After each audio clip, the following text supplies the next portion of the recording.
Surprise, surprise, some big upsets on Wednesday night. A huge game coming up Thursday night. US getting ready for a tough Jamaica team and a bunch of transfer rumors going on in MLS. Next on The Daily.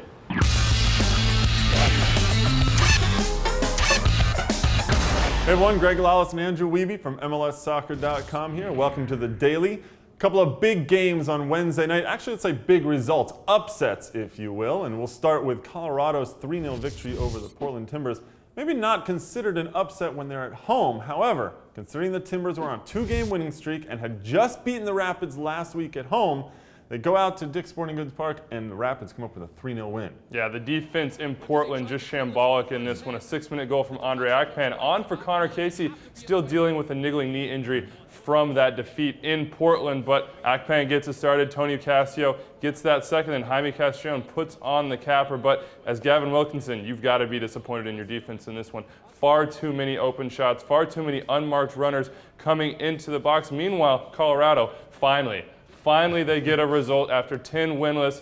Oscar Pareja has to be buzzing after this one. Something to build on going into the final months. Yeah, and Pareja actually saying that he really sees Akpan as being an option now up top for them. The other result was probably the hottest team in MLS, the Columbus Crew, coming in with a 6-game unbeaten streak, 4-0-2 over that stretch. And they go to New England, who were really struggling, and the Revolution turned the tables in this one, a 2-0 victory at home. Well, Jay Heaps knew who he had to stop, and that was Jair Arrieta and Federico Higuain, and they did that. They put pressure on the ball when both of those guys got in situations to create, and even more than that, they didn't allow the ball to get into those spots in the first place. A good 2-0 win. Chad Marshall with an own goal in this one. He and Andy Grunenbaum have to be a little bit disappointed in that one, but Columbus, on such a busy stretch, they have to still be hopeful about their chances going forward. They've really put themselves in a great spot as far as the playoff race goes. That's for sure. And the Crew, of course, did look tired. They're playing a bunch of games in a row in this one. And I think there's going to be debate for a long time about whether Chad Marshall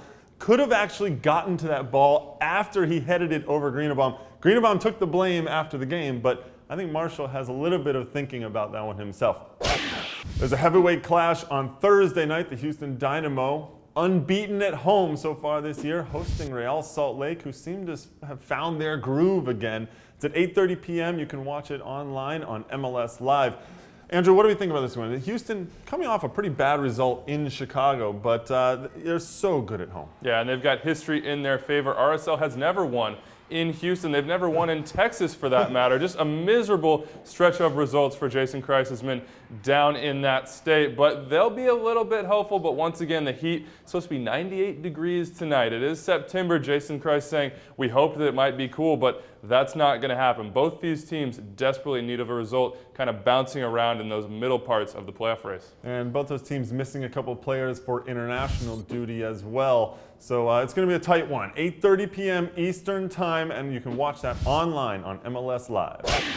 Well, we just mentioned the World Cup qualifiers that are coming up, and Canada are at home against Panama. The United States traveling down to Jamaica, and already the Reggae Boys are starting to talk and chirp a little bit about this game. Yeah, and it's understandable. They've got to protect it at home, at the office, as they call it, down there in Kingston. But the big theme for me in this one is going to be Jamaica's speed. So much of it up top, and they said it themselves. We lack that creative midfielder. But what we have in spades are guys that can get in behind you and put you under pressure. So U.S. backline is certainly going to have to deal with that. But a giant game for both sides. Jamaica does not want to get behind the U.S. and Guatemala. And of course, the U.S., all expectations that they'll move on. So a tough test down there. Then, of course, they'll have to come back and do it again up in the U.S. after that. Well, Jurgen Klinsmann has said that they're going down there for the 3 points. Of course, we've got all kinds of ideas of why the stadium there is called the office. One of them we heard yesterday was that no one comes in and tells you what to do in your own office. And we just heard another one, the head coach Theodore Whitmore saying,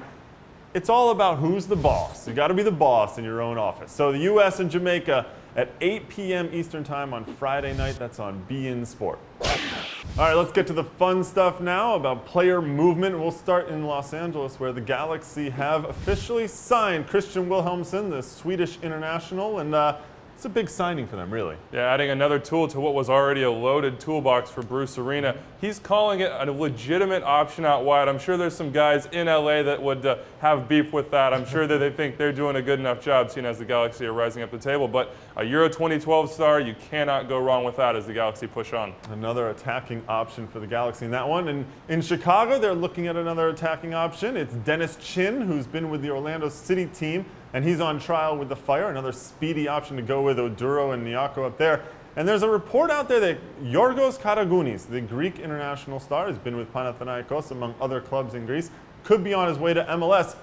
One option might end up being the Toronto FC side that just lost Torsten Frings for the rest of the season. Yeah, that injury keeping him out. He'll go under the knife. But one of the big notes from this one, Paul Mariner letting it slip that this may be his last appearance with Toronto FC. He may be done there depending on how his body feels. Of course, certainly a veteran, been around the block a few times. Just a wait and see at this point. How will his body respond?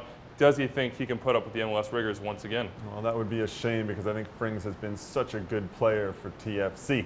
We'll discuss all of this stuff and more later on the Extra Time Radio podcast. You can get it on iTunes, Buzzsprout, and Stitcher Radio, as well as on MLSsoccer.com. That's it for the Daily. We'll talk to you tomorrow.